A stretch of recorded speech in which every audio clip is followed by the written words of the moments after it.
बहन और भाइयों, कला जगत के पुस्तक विश्व में आप सबका दिल से स्वागत है। बहन और भाइयों, आज जिस कलाकार की बात मैं करने जा रहा हूँ, अपने देश के महान कार्टूनिस्ट, राइटर और फिल्म के समीक्षक रहे हैं। जी हाँ, श्रीकांत जी ठाकरे। बाला साहब ठाकरे, द ग्रेट ग्रेट आदरणीय बाला साहब ठाकरे जी के छोटे भाई और आज के दबंग लीडर राज ठाकरे जी के आदरणीय पिताश्री। इनकी जानकारी मैंने दे दी। और भाई, एक चलते चलते आपको ये भी बता दूं कि जिन दिनों मैं बार्सी टाउन में था, स्मॉल टाउन में, वहाँ से कार्टूनिंग की दीवानगी थी, शिद्दत से पागलपन था, कुछ करने की एक मतलब सोच थी कि कुछ कर जाए इस फील्ड में। और उन दिनों मैंने कार्टून बनाकर मार्मिक के लिए मुंबई, बार्सी टाउन से मुंबई भेजे थे। और यही वो महान हस्ती है जिन्होंने मेरे कार्टून को सराहा, जाना, समझा, कद्र की और उसे ऊंचाई तक ले गए। उन्होंने मेरी रेशाओं को, मेरी लाइंस को पहचान लिया था। यही वो आदरणीय व्यक्तिमत्व है। जी हाँ, श्रीकांत जी ठाकरे जो महान व्यंग्य चित्रकार तो थे, इसके अलावा राइटर भी थे। और अरे हाँ भाई, एक तो बात बतानी रहेगी, संगीतकार भी बहुत बड़े थे वो, और होम्योपैथी के डॉक्टर भी। यानी कुल मिलाकर ऑलराउंडर थे, हर फन मौला। जी हाँ भाई, इनके संगीत में, इनके संगीत निर्देशन में रफ़ी साहब ने भी गीत गाए हैं, मराठी गीत। शोधसी मानवा यानी इंसान को ढूंढता हुआ एक भजन नुमा गीत है, बेहतरीन। कई गीत मोहम्मद रफ़ी साहब से मराठी गीत गवाए।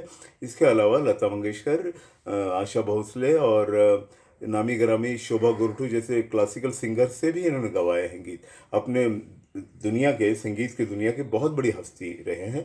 इसके अलावा इनकी हमारी फील्ड से पहचान ये है कि एक महान कार्टूनिस्ट, बेहद अच्छे राइटर और आज के दबंग लीडर राज ठाकरे जी के आदरणीय पिताश्री।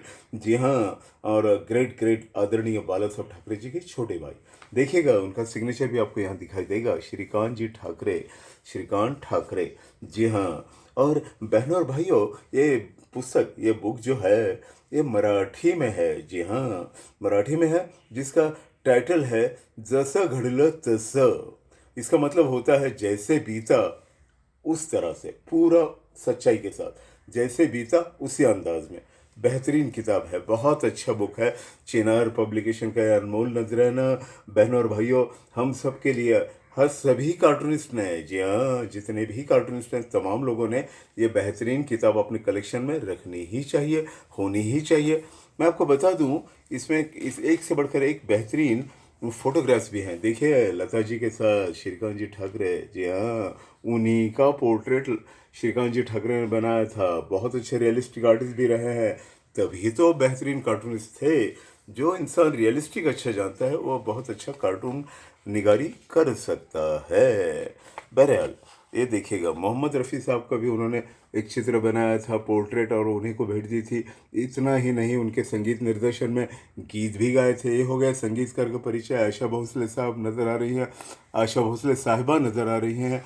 इसके अलावा एक से एक महान हस्तियों के बीच, और ये खुद भी तो महान रहे हैं भाई, ये खुद भी बहुत महान रहे हैं, शोभा गुरटू के साथ रिहर्सल करते हुए संगीत की। देखिएगा, संगीत की दुनिया में तो बहुत ही बड़ा नाम है। और इसके अलावा कहूँ, महेंद्र कपूर जी के साथ भी है ये हो गई संगीतकार की पहचान। और हर फन मौला, हंसौड़ और बेहतरीन गायक जिसे सारी दुनिया जानती है, किशोर कुमार के साथ श्रीकांत जी ठाकरे। बहुत अच्छे संबंध रहे, संगीतकार होने के कारण बड़े बड़े कलाकारों से इनकी मुलाकातें रहीं। और भाई क्या बताएं, इनके फिल्मी कैरिकेचर्स ने तो हमें दीवाना बनाया था। देखिएगा, मीना कुमारी जी हैं, शक्ति सामंत हैं, प्रेम चोपड़ा साहब भी यहाँ नज़र आते हैं धुंधले कलरंगों में। इसके अलावा उन दिनों के मशहूर कलाकार, राजेश खन्ना का दुश्मन का एक तस्वीर, शशि कपूर, देवानंद, एक से बढ़कर एक कैरिकेचर्स। इनका अंदाज इंक और ब्रश का था। इंक और ब्रश का होने के कारण वो अपनी इस दुनिया के वाहिद कलाकार हैं। डेविड लो, आर के लक्ष्मण और बाला साहब ठाकरे के बाद इंक में काम करने वाले, इंक और ब्रश से काम करने वाले। इंक में तो बहुत से लोग काम करते हैं, ब्रश से काम करने वाले, ब्रश की लाइन की वो शक्ति, वो ताकत, और यही विरासत हमारे आज के दबंग लीडर राज ठाकरे जी ने भी ली है। वो भी ब्रश से कार्टून बेहतरीन बनाते हैं। आइएगा, उनके बारे में मैं आपको और कुछ थोड़ी सी मालूमात दे दूं, ताकि आपको और ज़रा ज़्यादा उनके बारे में मालूम हो। देखिएगा नौजवानी के अंदाज, जी हाँ, या आदरणीय ग्रेट बाला साहब ठाकरे जी और उनके छोटे भाई श्रीकांत जी ठाकरे, और बाद में तकरीब में बहुत बड़े प्रोग्राम में आज के बाला साहब ठाकरे जी, आज के मतलब उस दौर के जैसी उनकी पर्सनैलिटी रही, और ये श्रीकांत जी ठाकरे। और बहनों और भाइयों, मैं बताना चाहूँगा ये चिनार पब्लिकेशन का बेहतरीन तोहफा है। जसं घडलं तसं, यानी जैसे बीता उस तरह से इंक में बनाए बेहतरीन कार्टून्स और रियल फोटोग्राफ्स जो शायद कहीं देखने न मिले, वो फोटोग्राफ्स का खजाना इसमें है। बच्चे हैं भाई राज ठाकरे जी, आज के दबंग लीडर भी इसमें अपने पिताश्री, अपने काका जी, अंकल जी के साथ। जी हाँ। और मेरी खुशनसीबी ये रही कि शिवसेना भवन में दादर मुंबई में 1983 में मैं इन्हें मिला। ये मेरे लिए बहुत मुकद्दर की बात थी, भाग्य की बात थी।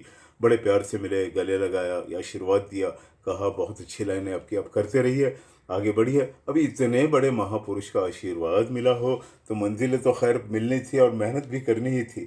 तो इस तरह के व्यक्तिमत्व, ऑलराउंडर व्यक्तिमत्व, बेहतरीन संगीतकार, बेहतरीन राइटर, कार्टूनिस्ट का तो नाम बहुत बड़ा है, और इसके अलावा फिल्मी समीक्षक भी रहे हैं। जी हाँ, फिल्मी समीक्षक भी रहे हैं। और एक बात बता दूं, बाला साहब ठाकरे जी के छोटे भाई होने के बावजूद इनकी अपनी पहचान थी। तो ऐसे आदरणीय श्रीकांत जी ठाकरे को हम सैल्यूट करते हुए इस किताब के बारे में मैंने बता दिया। अगली बार फिर मुलाकात होगी इसी तरह रविवार के दिन कला विश्व के पुस्तक जगत में। तब तक के लिए मुझे इजाज़त दीजिएगा।